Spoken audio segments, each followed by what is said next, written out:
truths, the future of America first, Vivek Ramaswamy.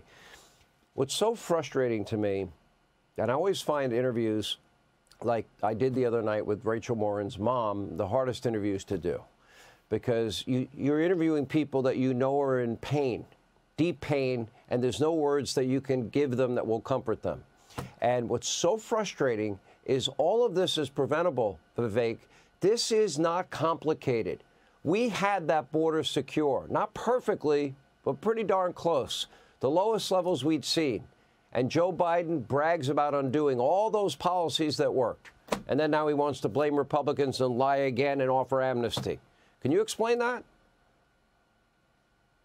Well, look, here is the hard truth. It's common sense, Sean, that if your first act of entering this country breaks the law, you are more likely to continue breaking the law while you're already here.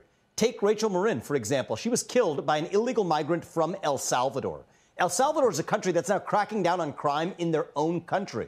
Their president, President Bukele, is coming down hard on crime, while we're not doing that in the United States of America. So these are the kinds of hard truths that deserve to be exposed. That's why I wrote the book that's coming out this fall. And even further than that, it's why we need to actually win the election this fall to restore that culture of law and order in our country, move the military to the southern border, put the Coast Guard in the Rio Grande, stop funding the federal sanctuary, funding for sanctuary cities, and send back the criminals who have committed crimes in this country to their country of origin. That's how you get the job done.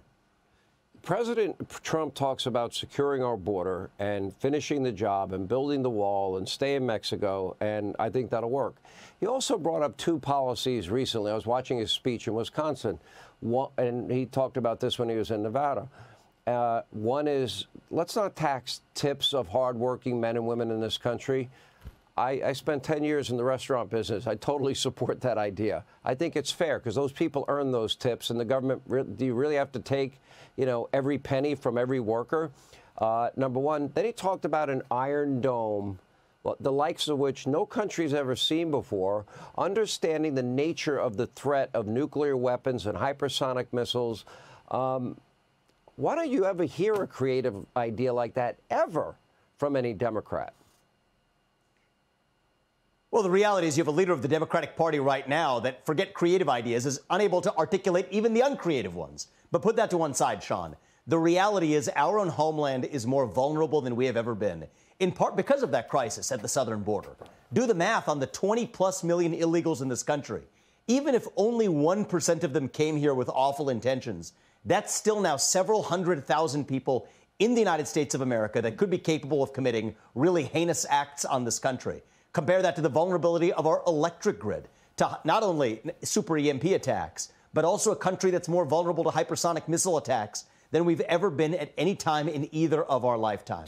So it is the responsibility of the United States of America to protect our own citizens. And you see people like Joy Reid or the congressman she had on. The reality is they care less about the citizens of this country today than they do about the illegal migrants who are invading it. And the threats to this country, unfortunately, hopefully do not come to a head before we wake ourselves up and get our heads out of the sand.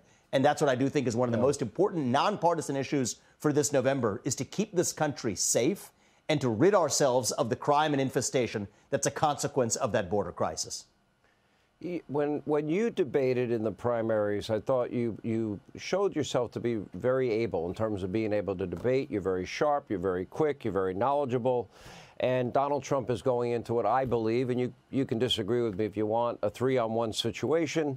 The rules are certainly in Biden's favor. They're going to mute his mic. They'll probably interrupt him every time he speaks.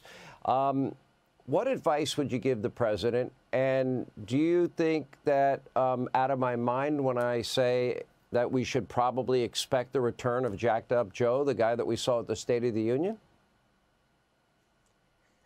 I don't think that's crazy to think at all. I do think a drug test is fair game. The American people deserve transparency. There was cocaine found in the White House earlier this year, after all. And I'm only saying that half jokingly, Sean.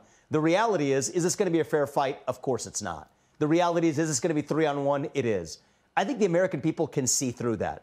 So up there, is it going to be a little bit uncomfortable when you have the two moderators, as though they're just debating with you, from CNN after all, along with Joe Biden on the stage? Yes, it will. But my advice to President Trump, and I'm fully confident that he's prepared to execute on it, is to just be himself. Be honest with the American people.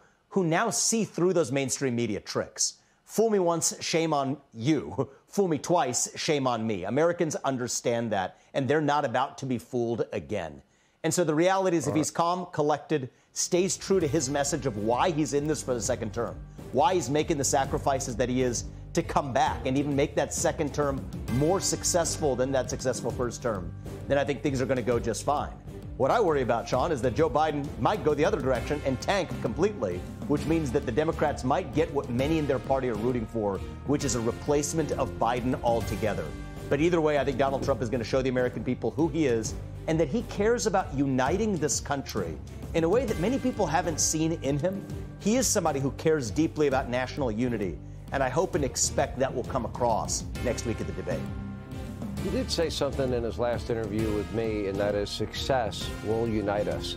America's economy coming back, borders being secure, America reestablishing itself as the leader of the free world, I think would all be very, very powerful in terms of moving in that direction. Hey, Sean Hannity here. Hey, click here to subscribe to Fox News YouTube page and catch our hottest interviews and most compelling analysis. You will not get it anywhere else.